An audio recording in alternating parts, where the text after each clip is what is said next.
नमस्कार, मैं उमर अमन सेवाल आज आपके सामने एक नई वीडियो लेके आ रहा हूँ। राजनीतिक इतिहास से संबंधित ही है। ये है, वीडियो का शीर्षक है आंग्ल नेपाल युद्ध। जैसा कि आपने देखा होगा, पिछली दो वीडियो जो मैंने भेजी है वो थी उत्तराखंड में नेपाल का शासन।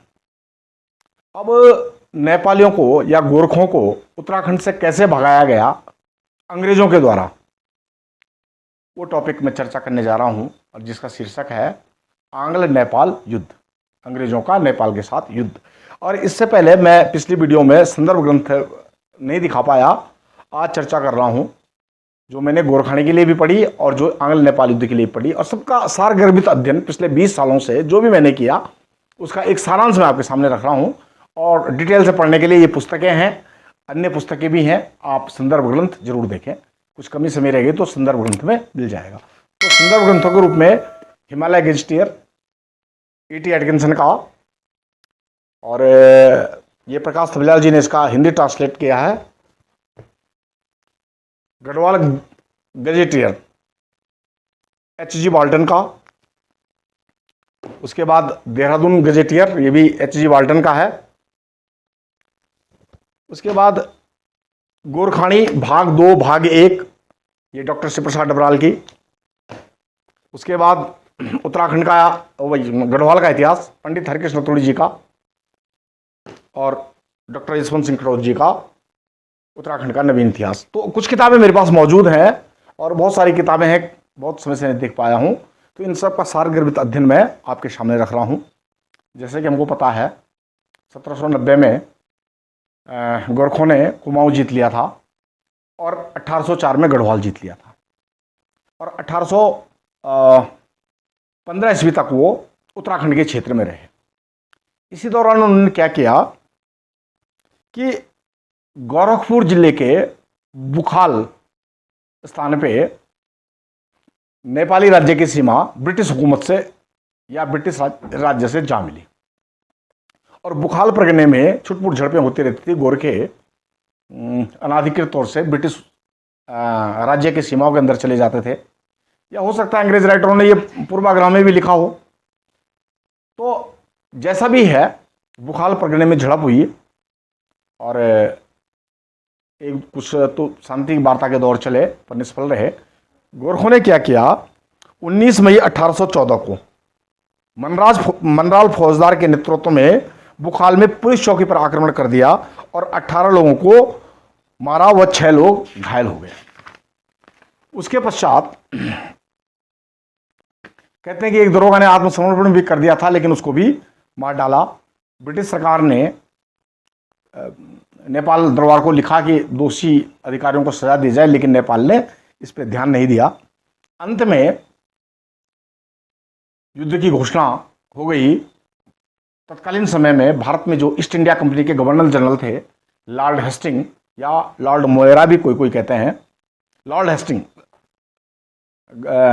उत्तराखंड वही भारत के गवर्नर जनरल थे ईस्ट इंडिया कंपनी के द्वारा, क्योंकि हम जानते हैं कि ब्रिटिश शासन के अंतर्गत भारत जो है वो 1858 में गया, जब वाइसराय का पद सृजित किया गया और लॉर्ड कैनिंग प्रथम वाइसराय थे। तो ईस्ट इंडिया कंपनी के ज़माने तक गवर्नर जनरल ही चलते आए। अब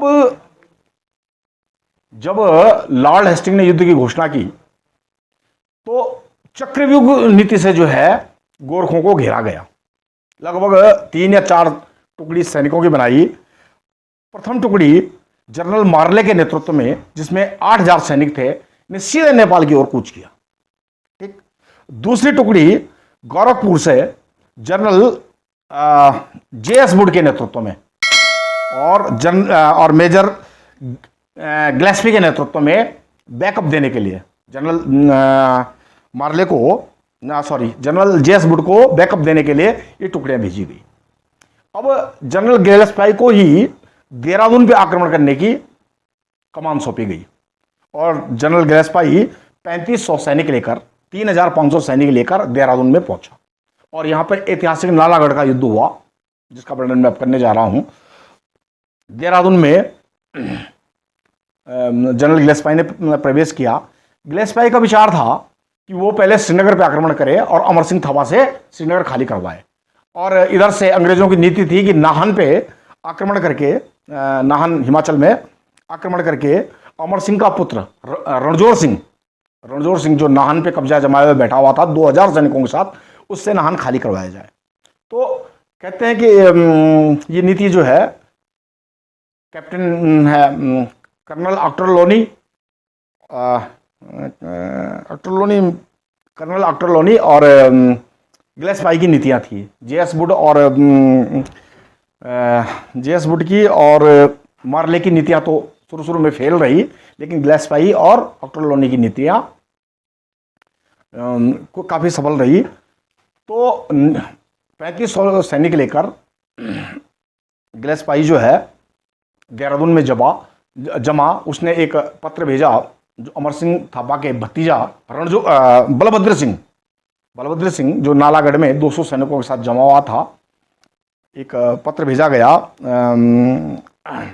जनरल मायावी के द्वारा। मायावी जो इस समय लेफ्टिनेंट कर्नल के पद पे था गिलेस्पाई के अंडर में, उसने पत्र भेजा नालागढ़ खाली करने के लिए। बलभद्र सिंह ने रात के सोए में उसको लेटर पहुंचा तो उसने उफाड़ के फेंक दिया और इससे अंग्रेजों के भी ईगो पे ठेस पहुंची। 31 अगस्त 1814 में जनरल गिलेस्पाई के नेतृत्व में नालागढ़ पे पहला आक्रमण किया, लेकिन वो पूर्णतः फेल रहा। और इसमें क्योंकि अंग्रेजों को पहाड़ी जिलों में आक्रमण करने का और युद्ध लड़ने का अनुभव नहीं था और कई अंग्रेज अधिकारी मारे गए और जनरल गिलेस्पाई भी पहले युद्ध में मारा गया। ये एक बहुत बड़ी क्षति थी जनरल गिलेस्पाई का मरना ब्रिटिश हुकूमत के लिए। तो उसके बाद क्या हुआ कि उन्होंने 1-1.5 महीने फिर वो बैठे रहे देहरादून में ही। उसके पश्चात सितंबर 1814 में पुनः आक्रमण किया गया नालागढ़ पे और लगभग इस प्रकार से आक्रमण किया गया कि 300 गज के घेरे के अंदर जो है नालागढ़ पे तोपें दाग दी गई अंग्रेजों के द्वारा, तोपें सजाई गई और भयंकर आक्रमण हुआ। यद्यपि सैन्य दृष्टि से और पहाड़ी इलाकों की दृष्टि से एटकिंसन लिखते हैं कि एशिया में गोरखों के मुकाबले कोई सैनिक नहीं था, है ना। गोरखे इतने तकड़े सैनिक थे कि उनसे युद्ध करना आम के बस की बात नहीं थी, लेकिन फिर भी जो है आक्रमण किया गया। आग उगलती तोपों ने नालागढ़ के किले पर आक्रमण किया, दोनों ओर से कई सैनिक मारे गए और उसके पश्चात जो है कुछ लोग घायल भी हुए। तो घायलों को एटकिंसन ने लिखा है कि उनको इलाज के लिए भेजा गया और बड़ी हृदय विदारक घटनाएं थी। कुछ लोगों ने आत्मसमर्पण कर दिया और कुछ भाग गए और भागने वालों में जो है बलभद्र थापा भी था। सैनिकों को छोड़ के वो भाग गया और वही बलभद्र थापा जो अमर सिंह थापा का भतीजा था, वो पहले सिखों के टुकड़ों में मिल गया और बाद में जो है अफगानों से उसने युद्ध किया और फिर अपने सैनिकों में आ गया। तो कहते हैं कि अफगान युद्ध में वो मारा गया था। इसके बाद जो है भयंकर युद्ध के बाद जो है लगभग 400-500 सैनिक घायल हुए और बाद में अंग्रेजों ने नालागढ़ के किले के अंदर प्रवेश किया। तो कहते हैं कि कर्नल कैली ने सबसे पहले किले के अंदर प्रवेश किया और जो घायल थे जिन्होंने आत्मसमर्पण किया उनका इलाज किया गया और उसके पश्चात जो है नालागढ़ जीत लिया गया। तो खैर नालागढ़ को अंग्रेजों ने फतह किया। उसके पश्चात अंग्रेजों का दूसरा था नाहन पे, हिमाचल नाहन पे। और नाहन पे मेजर जनरल ऑक्टरलोनी के नेतृत्व में आक्रमण किया गया और लगभग इस समय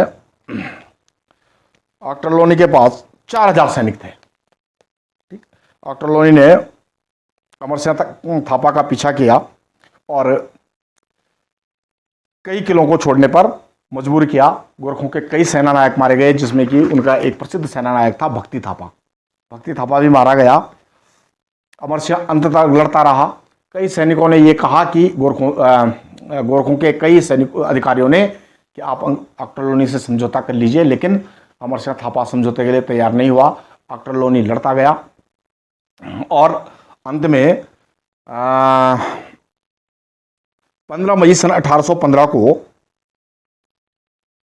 अमर सिंह थापा ने अक्टरलोनी से हार मानी और संधि हुई, और उससे उन्होंने सतलज और यमुना का जिस इलाके से अक्टरलोनी ने आक्रमण किया था उसको सबको छोड़कर जो है अमर सिंह थापा चला गया। तो ये यद्यपि अमर सिंह थापा इस अभियान की रीढ़ था और गोरखों के सैनिकों में सबसे बहादुर, सबसे जांबाज सैनिक काजी अमर सिंह थापा था, तो उसको पूरे साजो सामान के साथ जो है जाने दिया गया। और ये अंग्रेज़ों की बहुत बड़ी विजय थी, और इसका पूरा से कर्नल अक्टरलोनी को जाता है।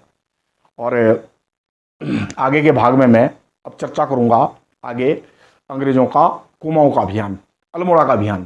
तो मुझे उम्मीद है कि आंग्ल गोरखा युद्ध का पहला भाग आपको अच्छा लगा होगा, और ये निवेदन है कि अगर आपको उत्तराखंड का इतिहास जो मेरे द्वारा बोला जा रहा है आपको अच्छा लग रहा होगा, तो आप मेरे चैनल को सब्सक्राइब जरूर कीजिएगा, वीडियो को लाइक जरूर कीजिएगा, अधिक से अधिक शेयर कीजिएगा। और ये निवेदन भी करूँगा कि मेरी जो राजनीतिक इतिहास की जो वीडियो है उसको कंपटीशन के छात्रों के लिए, जो खासकर उत्तराखंड के पीसीएस इत्यादि की तैयारी कर रहे हैं या लोअर सबऑर्डिनेट की तैयारी कर रहे हैं, उन तक जरूर पहुँचाए। उनको दिशा जरूर मिलेगी इन वीडियो से। और जो मेरी सांस्कृतिक इतिहास की वीडियो है वो मैं उन माता बहनों और धर्मपरायण लोगों के लिए बना रहा हूँ, बुजुर्ग लोगों के लिए जो लोक संस्कृति में बड़ी जानकारी रखती हैं। तो मेरा करबद्ध निवेदन होगा कि हमारी उत्तराखंडी समस्त माता बहनों को जो सांस्कृतिक इतिहास की वीडियो है आप मेरी जरूर पहुँचाएंगे। इन्हीं शब्दों के साथ जय हिंद, जय भारत, जय उत्तराखंड। धन्यवाद।